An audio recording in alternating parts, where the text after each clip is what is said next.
Drake just spent a Saturday night barking like a dog for a goth streamer on a casino dating show, and somehow that is the least embarrassing thing he has done this month. Let that sink in before we even start. The man who once claimed the throne of hip-hop, the man who built his entire empire on being the smoothest, most untouchable presence in music, is now out here on a Kick livestream with 20 women he does not know, giving away $1 million to celebrate a gambling site's 9th birthday, and barking on command because a woman in a corset told him to. And the worst part is not even the barking. The worst part is what he said right before the barking, because in the middle of that same stream, in front of hundreds of thousands of people, Drake looked into the camera and took direct aim at Jay-Z and Roc Nation, talking about subpoenas about to be cleared and lawyers working harder than artists, and everybody who watched it felt the exact same thing at the exact same moment. This is not a rapper preparing for a battle. This is a man preparing an excuse. And I want you to hold that thought, because by the end of this video, when we break down the actual business structure behind what he is doing, and I promise you we are getting there, you're going to understand that everything Drake has done in 2026, from the 3 albums to the casino streams to the barking, has been one single desperate move designed to do one single thing. And here is the part that is going to make the Drake stans furious, so get ready. It is not working.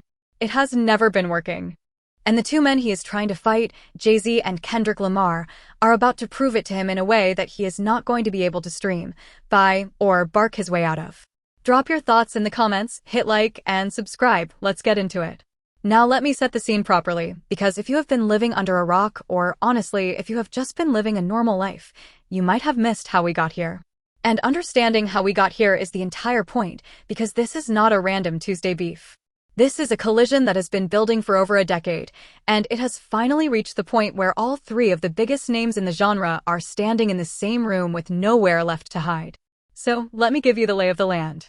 On one side you have Kendrick Lamar, the Pulitzer-winning lyricist who walked into 2025 as the undisputed victor of the biggest rap war of the modern era, rode that victory into a Super Bowl halftime show that the entire world watched, and then did the most dangerous thing an artist at the peak of their power can do. He went quiet. Not disappeared, not retired, but quiet. No desperate releases, no chasing the conversation, no manufactured moments. He just kept living, kept his family close, kept his name out of the noise, and let the culture marinate on what he had already done. On the other side you have Jay-Z, the 56-year-old mogul who has spent the last 2 decades building an empire that touches the NFL, the music industry, sports management, and half of everything else in entertainment, and who told GQ in an exclusive interview back in March that he was done playing defense, that 2026 was going to be all offense. And then you have Drake. And I need you to understand what has happened to Drake, because it is genuinely one of the most fascinating collapses in modern music history. The man released 3 albums in a single week back in May, and I want to be fair here, the numbers were absurd. He debuted at number 1, number 2, and number 3 on the Billboard 200 at the same time, something no artist had ever done before. 15 number 1 albums in his career. The most streamed rap album of the year. And yet, and this is the part that is eating him alive, none of it mattered. None of it moved the culture. None of it made anybody respect him. He has not performed a single concert date in all of 2026, 3 chart-topping albums, and not 1 live show, and instead of being on a stage, he is on a gambling stream dating 20 influencers and barking for a goth girl. Do you understand how insane that contrast is? The stakes here are not just musical. They are cultural, because this is about who actually owns the narrative of hip-hop in this decade. They are financial, because Drake is now running a volume-based, casino-adjacent operation that is burning through credibility faster than it generates streams. And they are reputational, because the entire world just watched the man who used to be the biggest rapper on the planet reduce himself to a meme in real time. And here is the unresolved tension that this entire video is going to answer. Why is Drake doing all of this, all at once right now? Why the 3 albums? Why the streams? Why the barking? Why the sudden obsession with Jay-Z and Roc Nation after years of staying out of that lane? The answer is not what the fan pages are telling you. The answer is much darker, much more calculated, and much more pathetic, and it all comes back to 2 names that terrify him more than anything else in this industry. Let me start with the surface, because the surface is where Drake thinks he is winning, and the surface is where the delusion begins. First piece of evidence, and it is the biggest one, the 3 albums. Back in May, Drake dropped ICEMAN, Habibti, and Maid of Honor all in the same week, and the industry press lost their minds because he became the first artist in Billboard history to hold the top 3 spots on the chart simultaneously. ICEMAN went on to become his 15th #1 album and the longest-running #1 of 2026, and by pure numbers, it is the most streamed rap album of the year. Now here is the part the stans do not want you to think about. Numbers without context are just noise. When you flood the market with 3 projects at once, you are not making 3 statements, you are making one desperate gesture, and the market responded the way markets respond to flooding. The albums came, the albums charted, and then the albums left the conversation almost immediately, because none of them produced a single cultural moment that anybody will remember in 5 years. Compare that to what Kendrick did with 1 album and 1 Super Bowl performance, and you start to see the difference between volume and weight. Second piece of evidence, and this one is the one that broke the internet, the 20v1 dating show. On a Saturday night in August, Drake went live on Kick with Adin Ross to celebrate the 9th anniversary of Stake, the gambling platform, and he hosted a speed dating segment where 20 women, most of them OnlyFans creators and influencers, competed for his attention. He gave away $1 million. He picked a final 3 that included an adult film star and a goth streamer named Pink Shiu. And then, in the clip that the entire internet has been laughing at for days, that goth streamer asked him to bark, and Drake, the biggest rapper in the world by sales, barked like a dog, and she looked at him and said, "Good boy." I need you to sit with that for a second, because that is not a flex, that is not a troll, that is not a calculated bit. That is a 40-year-old man who is about to turn 40 in 2 months, a man with a child at home, performing like a trained animal on a live stream for a gambling site, and the only people defending it are the same people who defend everything he does. Third piece of evidence, and this is where it stops being funny and starts being revealing. On that same stream, Drake took direct shots at Jay-Z and Roc Nation. He said, and I am quoting him here, "GG's, the Roc Nation subpoena is about to be cleared." He said Roc Nation lawyers work harder than the artists. He implied that Jay-Z uses paperwork and legal maneuvering to block his competition. Now, let me just pause and translate what that actually is, because this is important. Drake, on a casino stream, in front of hundreds of thousands of people, was repeating a conspiracy theory that originated in his own fan echo chamber. A theory that Jay-Z is somehow orchestrating lawsuits and legal cases against the entire Drake universe because he is scared of them. And he said it with the confidence of a man who believes his own fan fiction. Fourth piece of evidence, and this is the one that connects everything, the album itself. On ICEMAN, Drake has a track where he raps about the jig being up, and he has another track aimed at Jay-Z where he says, "You boys got big on my name. That's big enough. We know how you OGs rocking already. The jig is up." So he is dissing Jay-Z on wax, he is dissing Jay-Z on stream, he is telling the world his pen is not dry, and the entire time, the man he is dissing is out here selling out stadiums and getting compared to Michael Jordan. Do you see the pattern yet? Because I do, and it is not a good look for the barking champ. Every single one of these surface moves, the albums, the stream, the bark, the disses, is designed to do one thing, keep him in the conversation, because the second he stops manufacturing attention, the conversation moves on without him, and he knows it. And oh, do I have more? Because if you think the surface is bad, wait until you see what happened when the culture actually responded, because that is where this story takes its sharpest turn. And I want to say this directly to the Drake stans who are already typing in the comments. I know you are watching, I know you are mad, and I need you to understand something.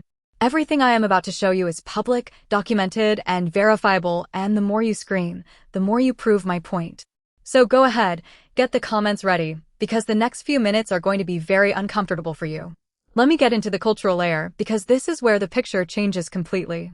First piece of insider evidence, and it is the most important one of the entire situation. Jay-Z already responded to Drake, and he did it the way he always does, with his feet on a stage and a microphone in his hand. At the Roots picnic in Philadelphia this year, Jay-Z delivered a freestyle that the entire hip-hop community is still talking about, and in that freestyle, he directly answered Drake's "Jig is up" line. He rapped, and I am quoting this as close to verbatim as I can, "The jig is up, and asterisk asterisk asterisk asterisk I'm up 10, wrong chart champ. You gotta look up again, and asterisk asterisk asterisk asterisk s looked up to HOV. I never looked up to them." Let me break that down for you, because it is surgical. Jay-Z is saying, you think the jig is up for me? I'm up 10. You called me the wrong chart champ, because you are the one who has to look up at the numbers, and everybody looked up to me. I never looked up to anybody. In one freestyle, he dismantled Drake's entire album rollout, the chart records, the narrative, everything, and he did it without dropping a single project, without a single stream, without a single desperate move. That is the difference between a king and a clown. Second piece of evidence, and this is the one that sets the entire year, the GQ interview. Back in March, Jay-Z sat down with GQ for his first in-depth interview in years, and he said the line that has become the thesis of his entire 2026. We played enough defense. 2026 is all offense. Now, I want you to think about what that means in the context of everything Drake is doing. Jay-Z is not reacting to Drake. Jay-Z is not even acknowledging Drake most of the time. He is simply announcing, to the entire industry, that the era of him being quiet is over, and he is going on offense, and the people who are scared of that, the people who are suddenly talking about subpoenas and conspiracies and lawyers, are telling on themselves. Third piece of evidence, the Yankee Stadium shows. In July, Jay-Z took over Yankee Stadium, and he brought out Pharrell Williams and Clips, Pusha T and Malice on stage, and the footage from those nights is genuinely some of the best live hip-hop we have seen in years. And on that stage, Pharrell said something that has the entire industry buzzing, something that, combined with everything else, points to a Super Bowl halftime show on the horizon. I am not going to say more about that yet, because the title speaks for itself, but I want you to hold that thought, because it is coming back. Fourth piece of evidence, and this one is subtle but devastating, the Morning Dew remix. Beyoncé dropped a remix pack for her single Morning Dew, and it featured a rare new verse from Jay-Z, a verse where he clearly had way too much fun, and where he sent light jabs at the internet trolls who have been bothering him. Now, why does that matter? Because it proves that Jay-Z is in the studio, that he is inspired, that he is active, and that he is enjoying himself, while Drake is on a casino stream barking for a goth girl. Fifth piece of evidence, and this is where I have to be careful and fair, the album rumors. Producer Ray Daniels went on a podcast and claimed that Jay-Z's new album is completely done, and Roc Nation responded publicly, and I am quoting them here with 2 words, fake news. Now, I want to be honest with you, because I always am. That response could mean the album is not done, or it could mean Roc Nation does not want the smoke, or it could mean they are protecting the rollout. But here is what I actually think is happening, and I will tell you exactly why in a few minutes. The fact that the rumor even exists, the fact that the entire industry is holding its breath waiting for a Jay-Z album, while Drake has to release 3 albums in 1 week just to get attention, tells you everything you need to know about who actually controls the culture. And sixth, and this is the one that changes the entire picture, Kendrick Lamar. Kendrick has not officially announced a new album, but the rumors have intensified to the point where prediction markets have put the odds of a 2026 album at around 70%. And producers like DJ Dahi have confirmed that Kendrick is on new music. And more importantly, Jay-Z himself has publicly spoken about why he chose Kendrick Lamar for the Super Bowl halftime show, and he made it clear that choice was about greatness, not about Drake. Now here is where I insert the moment of nuance, because I am not a propagandist, I am a commentator. There is a legitimate counterargument that Drake's numbers are real, that he is objectively the most commercially successful rapper of his generation, and that nobody can take away 15 #1 albums. I will give him that, fully no asterisk. But here is where I dismantle it, because numbers are not legacy. Numbers are receipts for the present, and legacy is what the culture decides to remember, and the culture has already made its decision. When the biggest moment of Drake's entire 2026 is him barking for a goth girl on a casino stream, and the biggest moments of his rivals are Super Bowl stages and stadium freestyles that get quoted for months, the numbers stop being a flex and start being a coping mechanism. And that is the gear shift, because what we are about to get into is not about who won a rap battle. It is about why the entire system around Drake is built the way it is, and why he can never, ever win the war he has started. So let me take you underneath the surface now, because this is the part that separates this channel from every reaction channel on the platform. And this is the part that is going to make you understand this whole situation in a way you have never understood it before. We are done talking about who dissed who. We are now talking about the business, the structure, and the machinery, because Drake is not just losing a cultural battle, he is running a fundamentally broken business model, and he knows it, and that is why he is panicking. Let me break this down into 3 interconnected angles, and by the end of these 3 angles, you are going to see the whole picture. Angle number 1, the streaming economics of the 3-album flood. Here is what most people do not understand about how Drake's 2026 actually works. When you release 3 albums in 1 week, you are not making 3 artistic statements, you are running a volume play. The music industry, and specifically the streaming economy, rewards catalog depth and constant output because every new release refreshes your algorithmic footprint, pushes your old catalog back into playlists, and inflates your monthly listener numbers. Drake is the master of this game. He has been flooding the market for years, and the 3 albums in May were the most aggressive version of it yet. But here is the catch, and this is the part the stands cannot handle. Volume play works for maintaining commercial dominance, but it does nothing for cultural relevance, and it actively hurts it, because when you release 18 songs at once, you are telling the audience that none of it is precious, that none of it is a statement, that it is all just product. And the market responded exactly that way. The albums charted, and then they vanished from the conversation because there was nothing to hold on to. Now compare that to the artists who control the culture. Kendrick releases 1 album every few years, and every single release is an event. Jay-Z has not released a solo album in years, and the mere rumor of one has the entire industry on edge. That is the difference between selling product and building legacy, and Drake is trapped on the product side of that equation, because his entire empire is built on output, and he cannot stop, because the second he stops, the algorithm forgets him. And the algorithm forgetting him is the same thing as him dying in this economy. Angle number 2, and this is the one that nobody is talking about, the casino money and the streaming questions. I need you to understand the financial architecture that is actually funding Drake's 2026, because it is not just the music. Drake has a deep, documented relationship with Stake, the gambling platform, and with Adin Ross, the streamer who co-hosts these events. And there have been serious, documented questions raised about this relationship. The Guardian reported back in January that Drake and Adin Ross were accused in a class action of using online casino money to artificially inflate streams.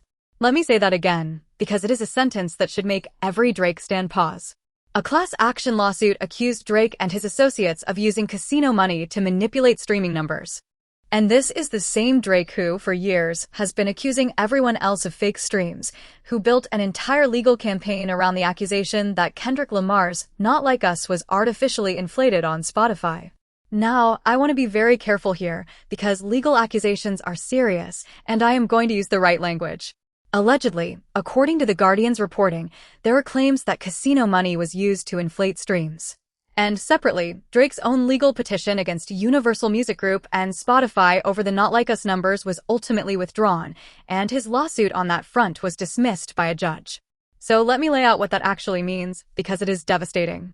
The man who spent 2 years screaming about fake streams, who built an entire victim narrative around the idea that the industry was inflating Kendrick's numbers against him, is himself the subject of allegations that his own numbers are being inflated with gambling money. And I am not saying that is proven, I am saying that is the allegation, and the fact that it exists, the fact that it is in a court filing, while Drake is on a Stake anniversary stream giving away $1 million, is the kind of irony that writes itself. Angle number 3, and this is the deepest one, the actual power structure, and why the conspiracy theory is so pathetic. Let me talk about who Jay-Z actually is in this industry, because the fan pages have convinced an entire generation of Drake fans that Jay-Z is a scared old man using lawsuits to block their hero. And that is one of the most delusional narratives I have ever seen. Jay-Z owns equity in his companies. He has a partnership with the NFL. He is respected in every major credible business room he walks into. He is worth billions, and he built that through ownership, through equity, through actual business infrastructure, not through gambling sponsorships and streamer partnerships. Now compare that to the ecosystem Drake is operating in. The people who run the companies Drake is promoting, the people who are the public faces of his business partnerships, are streamers and gambling platforms that cannot sniff the legitimate business buildings that Jay-Z operates in. When you have Adin Ross and casino platforms as the spokespeople of your business universe, you are not in the same bracket as Jay-Z and LeBron James at Fanatics Fest. You are in a completely different lane, and it is not the lane you think it is. So when Drake stands on a stream and talks about Roc Nation subpoenas being cleared, when he repeats the fan theory that Jay-Z is orchestrating lawsuits because he is scared, he is doing something very specific. He is projecting. He is taking the machinery of his own world, the lawsuits, the legal drama, the inflated numbers, the desperate attention plays, and he is painting it onto the one man who does not need any of it. And here is the thing that makes it so pathetic. Jay-Z does not need to sue anybody to beat Drake. Jay-Z does not need to plot against anybody to beat Drake. Jay-Z just needs to exist, to be himself, to step on a stage and rap, and the entire culture shifts toward him because he has spent 30 years building the credibility that Drake spent 2026 barking away. And that is the conclusion of these three angles, and it is the conclusion that Drake cannot accept. He is fighting a war against two men who do not need to fight him, using weapons that do not work, funded by an ecosystem that is destroying his credibility, and the harder he tries, the deeper he digs. And now we get to the truth bomb, and I need you to really hear this, because this is the moment everything comes together, and this is the moment that the subscriber is made. Here is the central truth of everything that has happened in 2026, and it is the truth that the entire Drake ecosystem is desperate to hide from you. Drake is not losing a rap battle. Drake is losing the war for his own identity, and he has been losing it for years. And everything he has done this year, the 3 albums, the casino streams, the barking, the Roc Nation conspiracies, is the death rattle of a man who has realized he can never win the 2 most important battles of his career.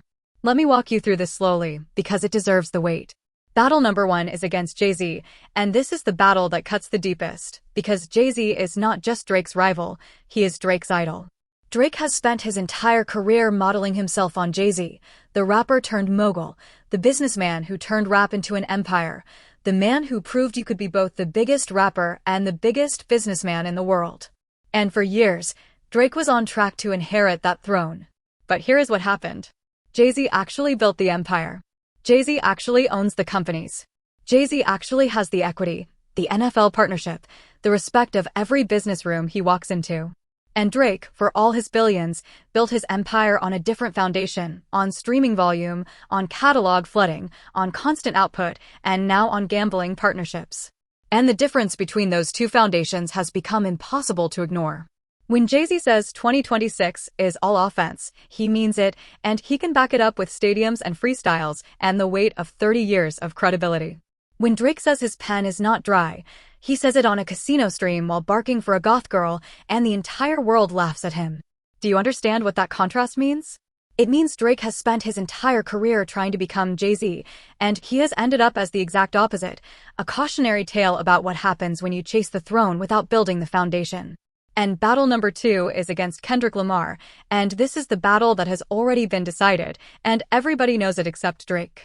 Kendrick beat Drake in the biggest rap war of the modern era, and then he did something that made it permanent. He did not gloat. He did not chase the conversation. He went to the Super Bowl, he gave one of the most celebrated halftime performances in history, and then he went home, to his family, to his life, and he let the culture sit with what he had done. And the culture did what the culture always does with greatness. It elevated him. It made him untouchable.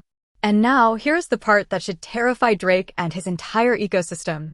Jay-Z and Kendrick Lamar, the 2 men who have controlled the hysteria, the noise, the conversation, and almost all of the best rap moments of this decade, are on a collision course, and not in the way Drake's fans have been praying for. There have been reports, and I want to be clear that this is reported, not confirmed, that Jay-Z and Kendrick Lamar are joining forces, that they are crossing paths, that a record or a stage moment is coming where these 2 are going to be rapping next to each other. And I have been saying this for a while now, and I am going to say it again. Clock it, book it, document it. Jay-Z and Kendrick Lamar are going to have a moment together, whether it is on a track or on a stage, and when that moment happens, it is going to be the most significant cultural event in hip-hop in years. And here is why that is the truth bomb, and here is why Drake can never recover from it. Drake has spent 2026 pitting himself against both of these men as the eternal heel, the antithesis of everything they stand for. He has dissed Jay-Z on wax and on stream. He has been dissing Kendrick for years. And now these 2, the 2 greatest rappers of their respective eras, the 2 men who represent everything Drake wishes he was, are about to stand together, in front of the entire culture, and the message is going to be unmistakable. You are not one of us. You never were. And everything you have built, all the streams, all the charts, all the casino money, all the barking, it will not matter, because you cannot buy your way into a legacy, and you cannot stream your way into respect, and you cannot bark your way into the throne. The jig is up, Drake. And the worst part, the part that is going to haunt you for the rest of your career, is that you said it yourself on your own album. And the man you said it to turned it around and handed it back to you in a stadium freestyle that the entire culture is still quoting. That is not a loss. That is a humiliation. And it is only going to get worse. So let me land this plane, because I want you to understand where this story actually stands right now, and I want you to understand it through the eyes of the people who are actually winning. Because here is the thing about this whole situation that the Drake stans refuse to accept. The heroes of this story are not fighting. They are not desperate. They are not even really paying attention, and that is exactly why they are winning. Let me paint you the picture, because it is a beautiful one. Kendrick Lamar is somewhere living his life, with his family, without media attention, without manufactured moments, and the culture cannot stop talking about him. Rihanna and A$AP Rocky are living their lives as one of the most high-profile couples in the world, and nobody is questioning whether they are happy, because they do not need to perform their happiness on a casino stream. Jay-Z and Beyoncé are living their lives, from stages at Yankee Stadium to shows in the Hamptons, as part of a happy family, and Jay-Z is out here dropping freestyles and remixes and stadium performances because he is inspired, not because he is desperate. And LeBron James and Savannah are doing the same thing, living their lives, winning, being respected, not because they chase attention, but because they do not have to. Now, I want you to hold that image, and I want you to put it next to the image of Drake, a man with a child at home, spending his Saturday night on a gambling stream, barking for a goth girl, dissing legends, and repeating conspiracy theories from his own fan pages. Do you see it now? Do you see the difference between people who have nothing to prove and a man who has everything to prove and nothing left to prove it with? And this is the crystallizing contrast, so I want you to hear it clearly. While Drake is barking for a goth girl on a casino stream to stay relevant, Jay-Z is selling out stadiums and Kendrick Lamar is being discussed as one of the greatest artists we will ever see, without either of them lifting a finger to chase the conversation. That is the whole story. That is the whole situation. And the evidence speaks for itself. Jay-Z has shows coming up in September in London and Paris, and then in October he is taking over SoFi Stadium in Los Angeles, and I am going to tell you right now, those shows are going to be events, because Jay-Z is clearly still inspired. And he clearly still has something very big left to give us.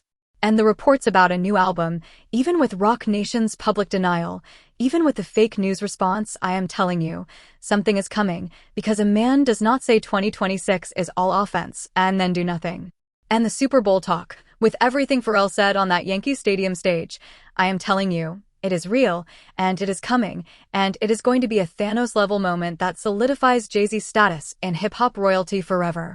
And on top of all of that, you have Kendrick Lamar, with the prediction markets putting a new album at around 70%, with producers confirming he is on new music, with the entire culture waiting. Two legends, both on offense, both about to deliver, and both, according to the reports, about to cross paths. And what does that mean for Drake? It means the jig is up. It means he is going to be boxed out of every corner of this culture. He can bark with goth girls, he can get attention for that, he can flood the charts with albums, but he is never going to win the cultural battle, and he is never going to have any ground to stand on against the man he idolized more than anybody.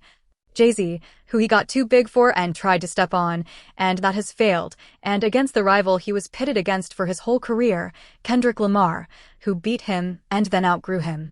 Drake is losing the two most important battles of his career, and the moment where it becomes inevitable, signed, sealed, and delivered for the world to see is coming very soon. And this is only the start. I want to give you the two things you need to be tracking, because the next few months are going to be the most significant stretch in this entire saga. First, watch the Jay-Z 30 shows, specifically the SoFi Stadium dates in Los Angeles on October 23rd and 24th, because those are not just concerts, those are coronations, and I am telling you, there is a real possibility that Kendrick Lamar pops out on that stage.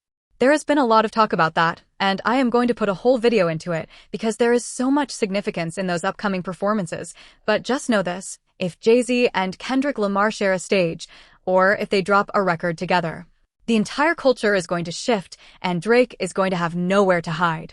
Second, watch the album situation, because I am telling you, a Jay-Z album is one of the most meaningful things that can be put out, not just in hip-hop, but in all of music, media, and entertainment. And the fact that the entire industry is holding its breath on a rumor, while Drake has to release 3 albums in 1 week just to get a reaction, tells you everything about who actually controls this culture.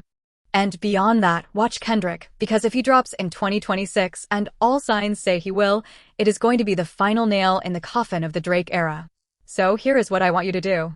I want you to understand that everything you see from Drake and his side, the plotting, the conspiracies, the subpoena theories, the barking, the streams, unless they can show you something with a tangible thought, a real idea, an actual comment or claim, it is all a joke. It is all a big joke. And when the two biggest rappers on the planet, and arguably the two greatest rappers of all time, come together to stand in the face of all the garbage and nonsense that he has been trying to get a part of at the top of the genre, well, to use your own words against you, Drake, the jig will be up and you are going to have nothing, and I mean nothing, that you will ever be able to do about it again. And that is where I am going to leave you, because the next chapter of this story is already being written, and it involves a moment that is going to change everything you think you know about this beef, a moment that connects the Super Bowl, the album, and the two legends in a way that nobody has put together yet. You are not going to want to miss it, so make sure you are ready for it, because when it drops, the entire conversation is going to change overnight.